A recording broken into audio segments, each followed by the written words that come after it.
You ask Tiger to solve. This deals with linear equations with one unknown. The final result is d equals 8. Let's solve it step by step. Swap sides. Group all constants on the right side of the equation.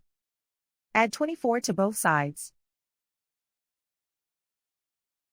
Simplify the arithmetic.